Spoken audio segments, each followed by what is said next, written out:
Assalamualaikum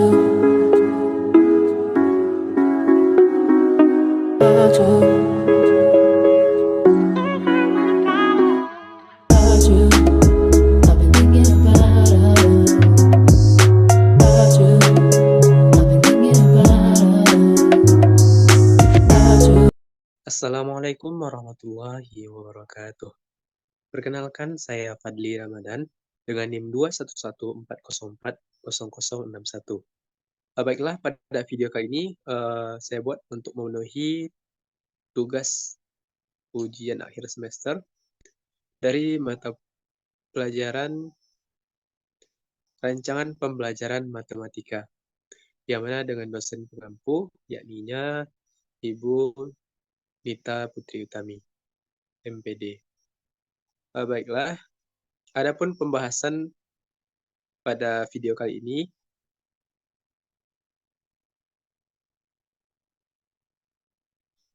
kita membahas mengenai silabus,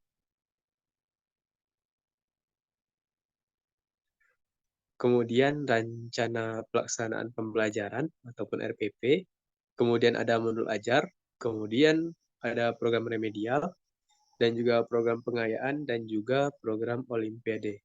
Nah, untuk berikutnya akan kita kupas tuntas satu persatu. Yang pertama itu ada silabus, yang mana silabus ini merupakan rancangan pembelajaran yang berisi rencana bahan ajar mata pelajaran tertentu. Nah, hasil dari seleksi, pengelompokan, pengurutan, dan juga penyajian materi kurikulum yang dipertimbangkan berdasarkan ciri dan kebutuhan daerah setempat. Adapun silabus merupakan produk utama dari pengembangan kurikulum sebagai suatu rencana tertulis pada suatu satuan pendidikan yang harus memiliki keterkaitan dengan produk pengembangan kurikulum lainnya, yaitu proses pembelajaran. Adapun silabus dapat dikatakan sebagai kurikulum ideal atau potensial kurikulum, sedangkan proses pembelajaran merupakan kurikulum aktual.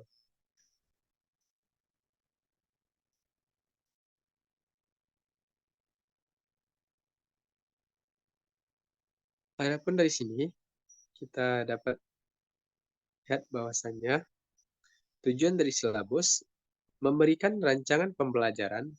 Silabus memberikan rencana yang struktur tentang apa yang akan dipelajari dalam suatu kursus atau program pembelajaran. Ini mencakup topik, materi, dan aktivitas yang akan diajarkan.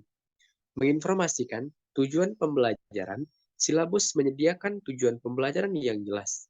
Siswa dan guru dapat memahami apa yang diharapkan siswa pelajari dan capai selama pembelajaran tersebut.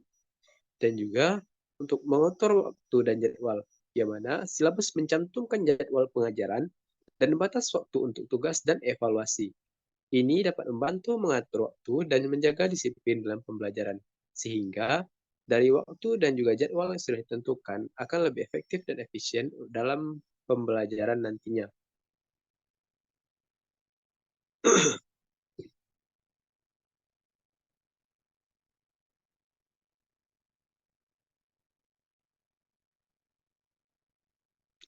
Baik, untuk berikutnya itu ada fungsi silabus, yang mana yaitu yang pertama, sebagai pedoman dalam pengembangan pembelajaran, seperti pembuatan rencana pengelolaan pembelajaran, baik secara klasikal, kelompok kecil, maupun pembelajaran secara individual.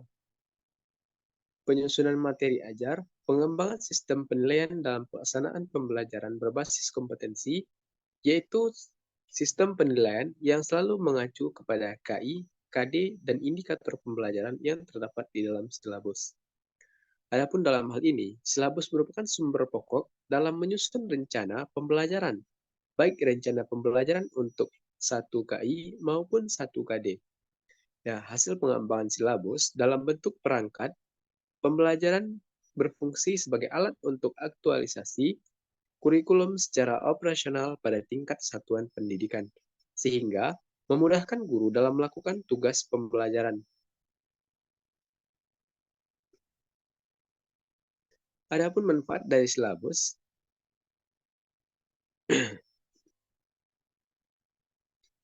yang mana itu sebagai pedoman atau akwal bagi pengembangan pembelajaran lebih lanjut, yaitu dalam penyusunan RPP, pengelolaan kegiatan pembelajaran, penyediaan sumber belajar, dan pengembangan sistem penilaian, sehingga memberikan gambaran mengenal pokok-pokok program yang akan dicapai dalam suatu mata pelajaran. Yang kedua, itu adalah sebagai ukuran dalam melakukan penilaian keberhasilan dalam suatu program pembelajaran, yang mana nantinya dokumentasi tertulis sebagai akuntabilitas suatu program pembelajaran.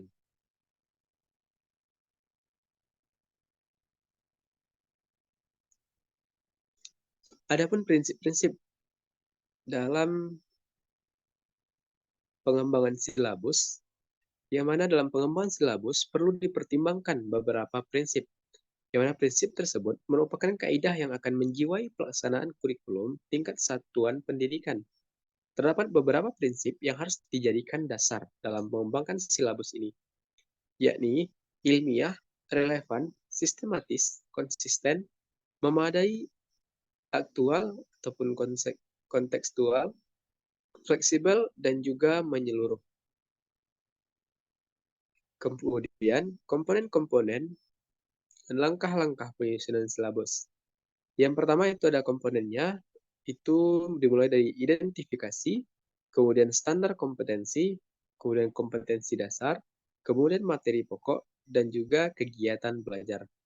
Nah, adapun langkah-langkah pengembangan silabus, yaitu yang pertama mengkaji standar kompetensi dasar, kemudian mengidentifikasi materi pokok ataupun pelajaran, dan kemudian mengembangkan kegiatan pembelajaran dan juga merumuskan indikator pembelajaran.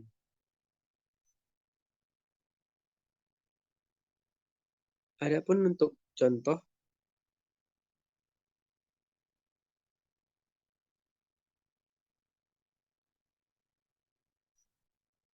baik, adapun untuk contoh silabus, yakninya bisa teman-teman lihat, yang mana tadi kita berikan bahwasanya itu ada identifikasi terlebih dahulu, yakni dari identitas satuan pembelajaran, mata pelajaran, kelas ataupun semester, dan juga tahun ajaran.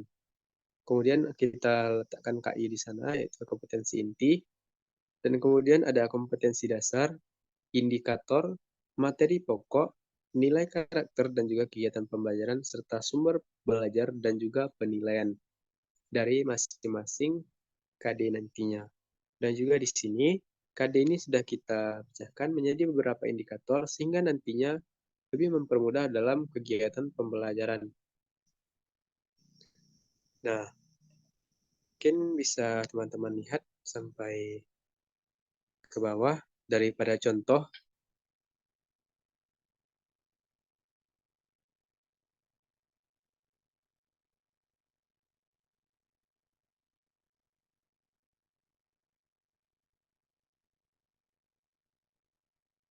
Nah, ini semua berdasarkan nantinya sesuai alokasi waktu yang ada pada masing-masing yang sudah ditetapkan di awal. Nah, baik. Untuk berikutnya kita akan masuki materi selanjutnya,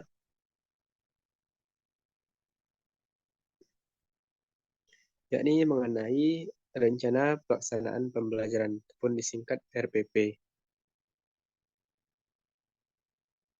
Pengertian RPP, yang mana RPP ini disusun langsung oleh guru pengampu mata pembelajaran sebelum memulai kegiatan belajar mengajar. Dalam penyusunan rencana pelaksanaan pembelajaran ini, guru harus memperhatikan setiap komponen penting yang harus terdapat dalam RPP. Yang mana RPP ini adalah sebuah dokumen penting yang berisi gambaran bagaimana suatu pembelajaran akan dilakukan selama satu kali pertemuan, satu semester, atau lebih. RPP ini biasanya disiapkan oleh guru sebelum memulai kegiatan pembelajaran di sekolah.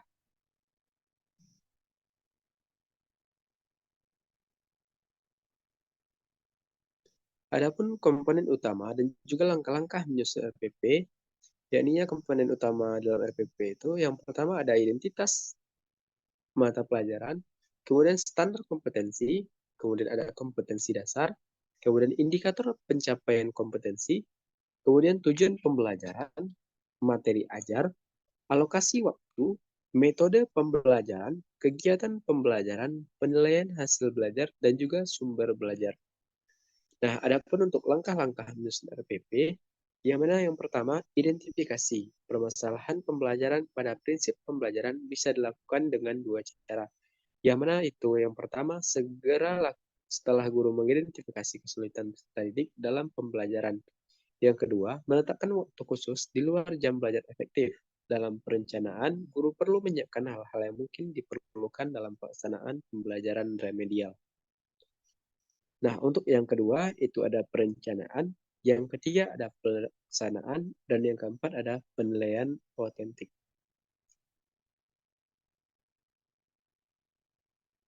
Nah, kemudian kita bisa lihat terlebih dahulu di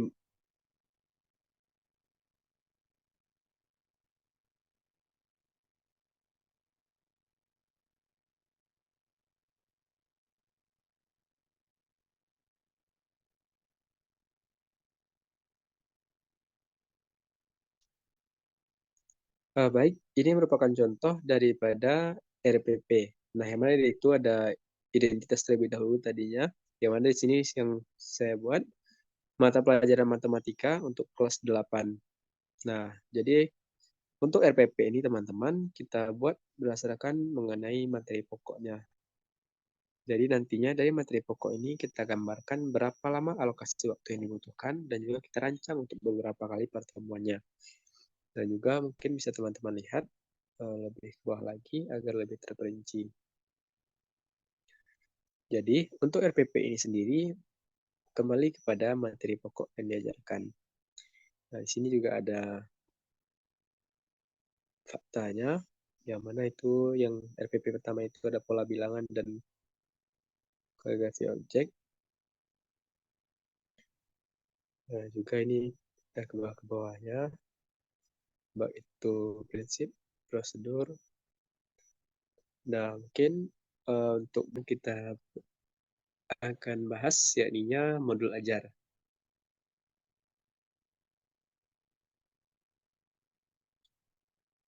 Modul ajar memiliki pengertian yakninya sejumlah alat atau sarana media, metode, petunjuk, dan pedoman yang dirancang secara sistematis dan menarik. Adapun modul ajar merupakan implementasi dari alur tujuan pembelajaran yang dikembangkan dari capaian pembelajaran dengan profil belajar Pancasila sebagai sasaran. Modul ajar disusun sesuai dengan fase ataupun tahap perkembangan peserta didik, kemudian mempertimbangkan apa yang akan dipelajari dengan tujuan pembelajaran, dan berbasis perkembangan jangka panjang. Adapun guru perlu memahami konsep mengenai modul ajar agar proses pembelajaran nantinya akan lebih menarik dan bermakna.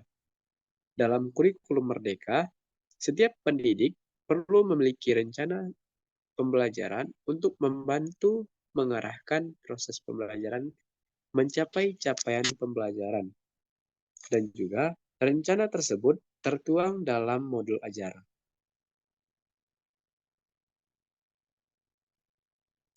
Nah, adapun untuk tujuan daripada pengembangan modul ajar, yang mananya memilih atau memodifikasi modul ajar yang sudah disediakan pemerintahan untuk menyesuaikan dengan karakteristik peserta didik atau menyusun sendiri modul ajar sesuai dengan karakteristik peserta didik yang ada dalam instansi tersebut.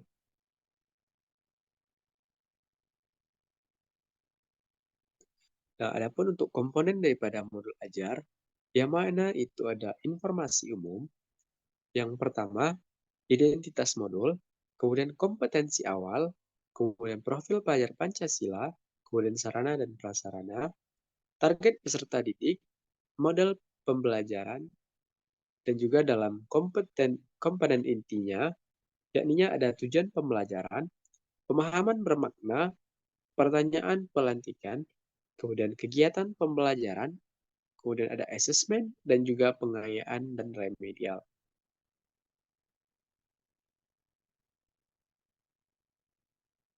Nah, adapun prinsip-prinsip daripada modul ajar ini, yakni yang pertama, esensial.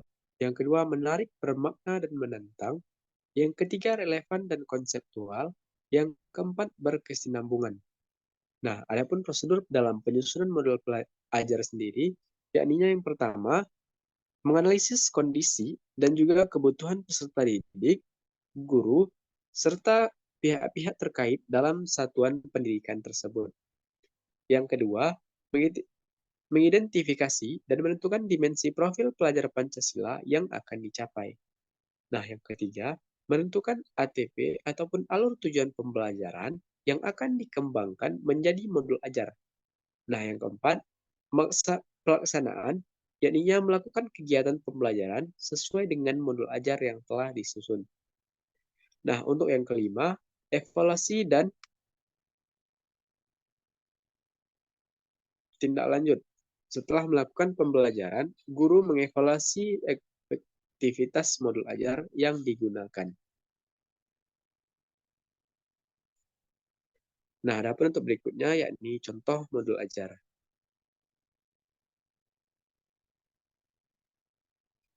Baik, ini merupakan contoh daripada modul ajar. Yang mana itu yang pertama ada informasi terlebih dahulu, yang mana ada identitas sekolah, baik dari nama guru itu sendiri, kemudian ada sekolahnya, tahun pembelajaran, kemudian jenjang ada itu SMP, kemudian mata pelajaran matematika, dan kemudian untuk kelas 8 berada pada fase D. Nah, adapun elemen capainya, pemahaman materi dan juga keterampilan proses. Kemudian ada juga alokasi waktu. Nah, kemudian itu ada kompetensi awal, yang mana mengenal persamaan garis lurus, menentukan gradien garis, menentukan garis jajar dan garis lurus, kemudian menyelesaikan masalah yang berkaitan dengan persamaan garis. Kemudian yang C, mengenai profil pelajar Pancasila. Nah, itu ada yang gotong royong, kemudian mandiri, bernalar, kritis, dan juga kreatif. Nah, untuk yang D ada sarana dan prasarana, yang mana di sini yang saya buat papan tulis, spidol, buku bacaan, dan juga materi ajar.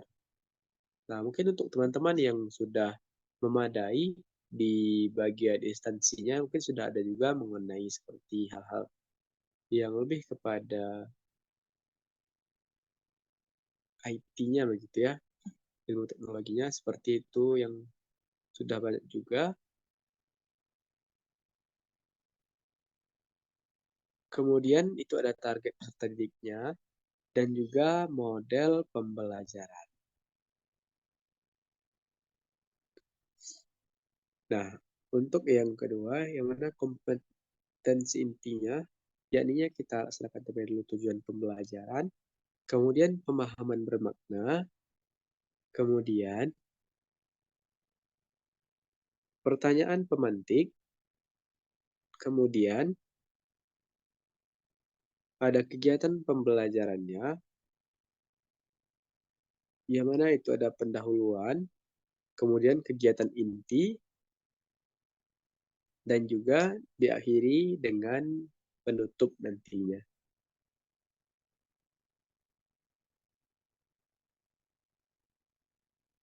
Yang mana pada program inti tadi kita ada beberapa langkah, dan kemudian ada asesmen, dan juga ada pengayaan dan juga remedial, sebagaimana yang kita perlihatkan pada hal-hal yang sudah dijelaskan sebelumnya. Nah, kemudian ada juga refleksi. Nah, untuk materi berikutnya, kita lanjutkan saja. Mungkin ini bisa teman-teman baca nanti. Akan saya letakkan di caption linknya. Nah, untuk berikutnya yang akan kita pelajari, yakni program remedial.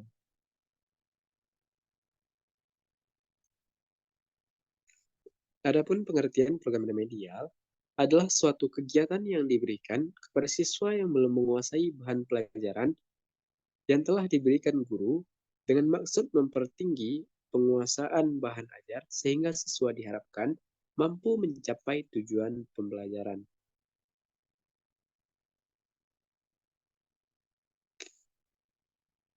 Untuk berikutnya, ada prinsip-prinsip program remedial. Yang pertama itu adaptif, interaktif, fleksibilitas dalam metode pembelajaran dan penilaian, pemberian umpan balik sesegera mungkin, dan juga pelayanan sepanjang waktu. Nah, selain daripada prinsip-prinsip, kita juga ada beberapa komponen dalam menyusun program remedial. Yakni ada identitas sekolah, identitas mata pelajaran, kelas dan semester, alokasi waktu yang diperlukan, kompetensi inti, kompetensi dasar, indikator tujuan pembelajaran, metode pembelajaran, materi ajar, kesulitan atau hambatan dari peserta didik, kemudian langkah-langkah pembelajaran, baik itu dari kegiatan awal, kegiatan inti, dan juga penutup. Dan kemudian alat, bahan, dan sumber belajar. Dan kemudian itu ada penilaian.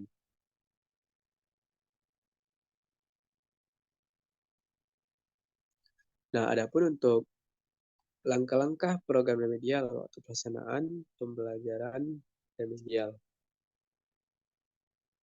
Yakninya yang pertama, identifikasi permasalahan pembelajaran, perencanaan, pelaksanaan, dan juga penilaian otentik. Untuk metode pelaksanaan program remedial, yang pertama itu adalah memberikan pembelajaran ulang dengan metode dan media yang berbeda dari yang sebelumnya diajarkan. Kemudian, yang kedua, pemberian pembimbingan khusus, kemudian pemberian tugas-tugas latihan secara khusus, kegiatan kelompok, pemanfaatan tutor sebaya. Dan adapun waktu untuk pelaksanaan pembelajaran remedial diberikan hanya untuk kompetensi dasar tertentu yang belum dikuasai oleh siswa. Remedial hanya dilakukan maksimal 2 kali. Siswa yang telah mengalami remedial sampai 2 kali, namun nilainya masih di bawah standar minimum, maka penanganannya harus melibatkan orang tua atau wali dari siswa tersebut. Adapun teknik penentuan nilai remedial akhir, yang mana yang pertama dengan nilai batas KKM, yang kedua menggunakan rata-rata nilai awal dengan nilai tes remedial, dan yang ketiga menggunakan nilai presentasi akhir setelah remedial. Adapun berikutnya mengenai contoh daripada program remedial.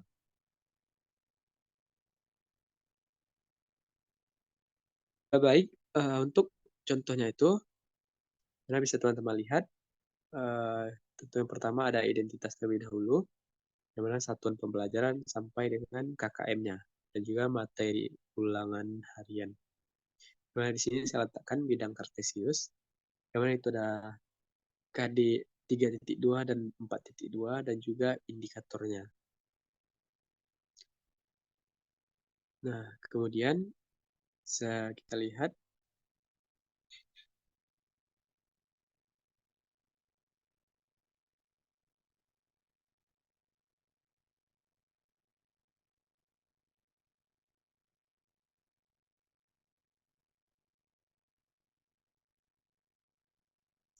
ini merupakan data-data daripada peserta didik kita.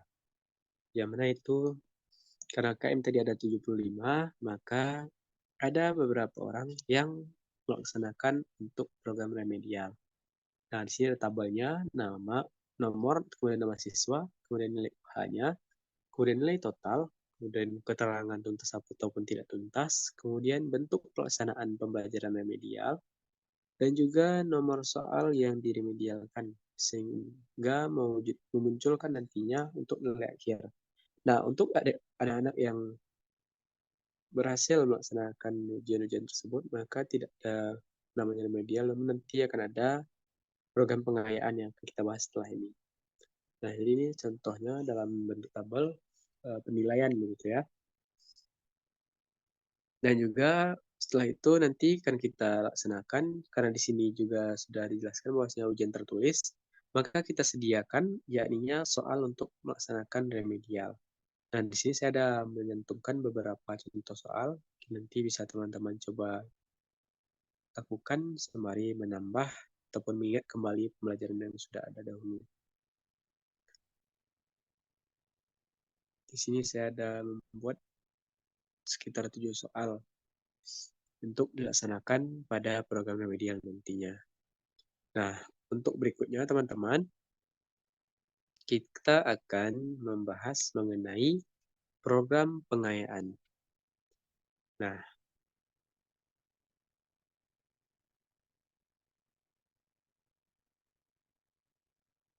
Program pengayaan adalah suatu kegiatan yang dilakukan oleh guru kepada peserta didik yang memiliki kecepatan waktu dan hasil belajar yang baik daripada teman-temannya, sehingga memiliki waktu luang yang dapat dimanfaatkan oleh guru agar siswa itu tidak cenderung gaduh atau mengganggu teman-temannya dalam belajar. Atau lebih jelasnya, program pengayaan merupakan kegiatan yang diperuntukkan bagi peserta didik yang memiliki kemampuan akademik yang tinggi, yang berarti mereka adalah peserta didik yang tergolong cepat dalam menyelesaikan tugas belajarnya. Sebagaimana yang saya sampaikan sebelumnya, yakni jikalau tadinya ada program remedial untuk yang tidak tuntas, maka untuk yang tuntas ketika itu kita berikan program pengayaan itu secara simpelnya begitu ya teman-teman. Nah, kemudian untuk komponen-komponen dalam menyusun program pengayaan, yang mana itu yang pertama, kompetensi inti, yang mana merupakan elemen baru dalam dunia pendidikan yang tidak dimiliki oleh kurikulum sebelumnya. Kompetensi inti memiliki kedudukan yang sama dengan standar kompetensi yang digunakan dalam kurikulum KTSP. Kemudian ada kompetensi dasar, kemudian ada juga kegiatan pengayaan. Nah, untuk keterkaitan KKM dan pengayaan, yang mana di sini saya mengambil pendapat salah seorang ahli, yang mana mengenai Pangastikawati 2017, di mana proses pembelajaran memiliki standar penilaian yang ditetapkan oleh pemerintahan yang tercantum dalam Badan Standar Penilaian ataupun BSNP. Nah, kemudian hasil dari proses penilaian kemudian ditafsirkan yang berkerancuan kriteria ketuntasan minimal atau kita sebut biasanya KKM. Hasil dari penilaian terdapat dua macam, yakni hasil penilaian di bawah KKM dan di atas KKM. Hasil penilaian di bawah KKM akan mengikuti program remedial dan hasil penilaian di atas KKM akan mengikuti program pengayaan.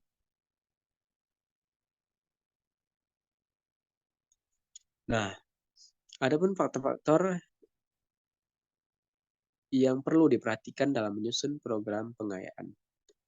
Nah, yang ini ada komponennya, ada dari faktor siswa, kemudian faktor manfaat edukatif, dan juga faktor waktu.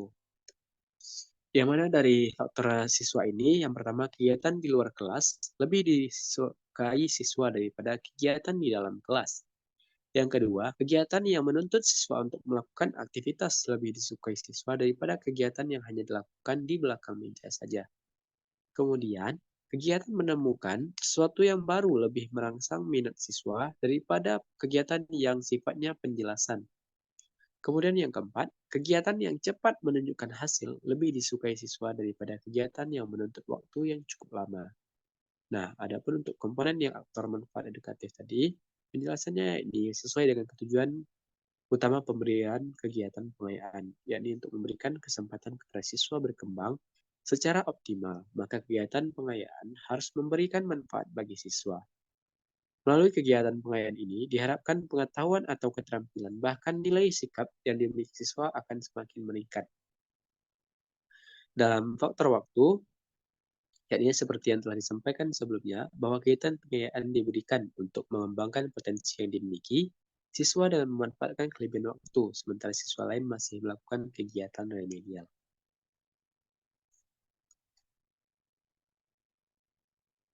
Berikutnya kita masuk dalam contoh program pengayaan.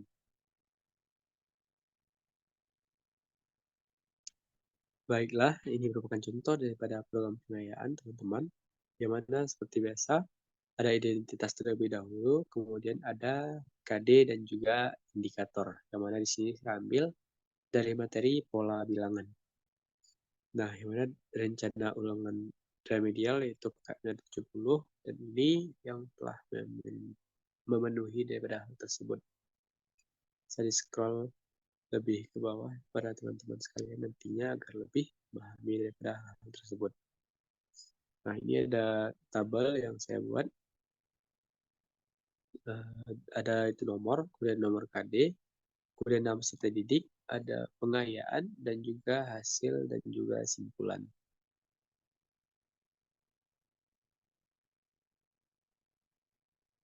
Nah, kemudian nantinya ada juga beberapa soal yang akan kita berikan kepada siswa-siswa nantinya. Yang mana di sini saya ada menaruh beberapa soal Mungkin nanti bisa teman-teman cobakan juga sembari mengingat kembali pembelajaran yang sudah pernah dipelajari sebelumnya. Dan juga di sini saya sediakan mengenai kunci jawabannya daripada soal-soal yang sudah diberikan tadi.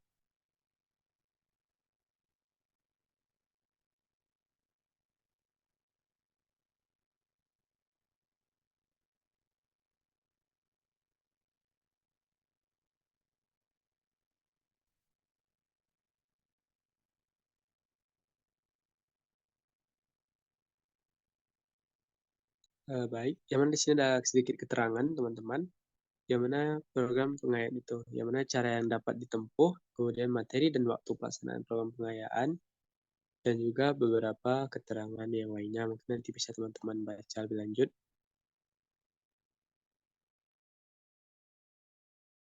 Untuk berikutnya teman-teman,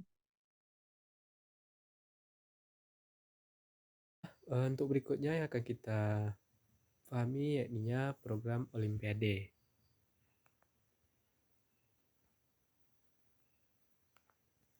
Nah, adapun pengertian program Olimpiade, yang mana program Olimpiade adalah program kegiatan belajar yang direncanakan untuk dilaksanakan guna untuk mempersiapkan peserta didik untuk menghadapi kompetensi ataupun Olimpiade. Nah, tujuan Olimpiade secara umum adalah meningkatkan mutu pendidikan matematika secara komprehensif melalui penumbuh kembangan budaya belajar, kreativitas, dan motivasi meraih prestasi terbaik melalui kompetisi yang sehat serta menjunjung nilai-nilai sportivitas. Nah, untuk yang pertama, jadinya menyediakan wahana bagi siswa SMP atau MTS untuk mengembangkan bakat dan minat di bidang matematika sehingga dapat berkreasi serta melakukan inovasi sesuai kemampuannya. Untuk yang kedua, memotivasi siswa SMPN atau MTS agar selalu meningkatkan kemampuan intelektual, emosional, dan spiritual berdasarkan norma-norma yang sehat sehingga dapat memacu kemampuan berpikir kritis.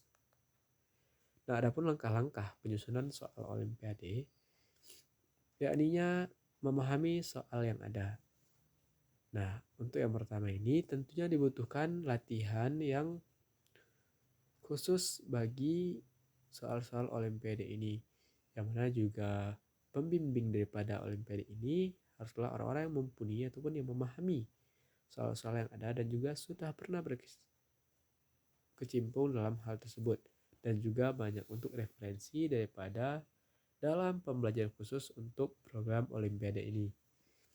Nah, kemudian untuk menyusun suatu strategi, yang pertama itu kita akan bahas berbagai strategi yang ada, tetapi jangan ragu-ragu untuk mencoba salah satu dari strategi tersebut untuk digunakan dalam menyelesaikan soal yang dihadapi. Yang kedua, pada umumnya strategi yang berhasil ditemukan setelah beberapa kali mencoba strategi yang gagal, yang mana kegagalan adalah satu langkah kecil untuk mencapai tujuan yang kita inginkan.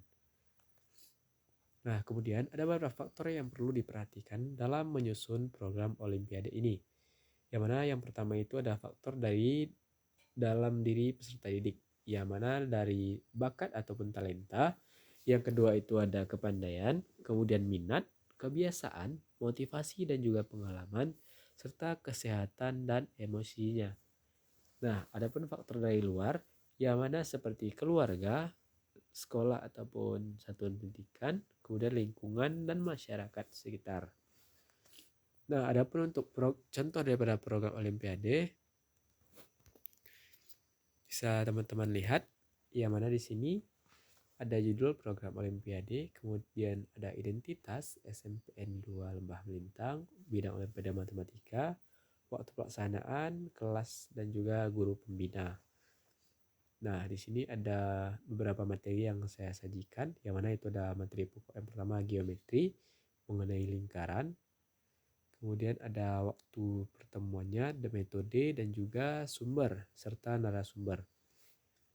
Kemudian begitu juga dengan yang geometri bangun ruang, kemudian ada bangun datar, dan juga statistika. Nah, jadi itu yang perlu diperhatikan dalam program Olimpiade ini teman-teman. Jadi memang perlu dibutuhkan sebuah pelatihan khusus agar nantinya benar-benar mendapatkan hasil yang memuaskan di akhir. Nah, jadi mungkin sekian saja teman-teman dari saya. Apabila ada salah kata, saya mohon maaf. Cukup sekian. Wassalamualaikum warahmatullahi wabarakatuh.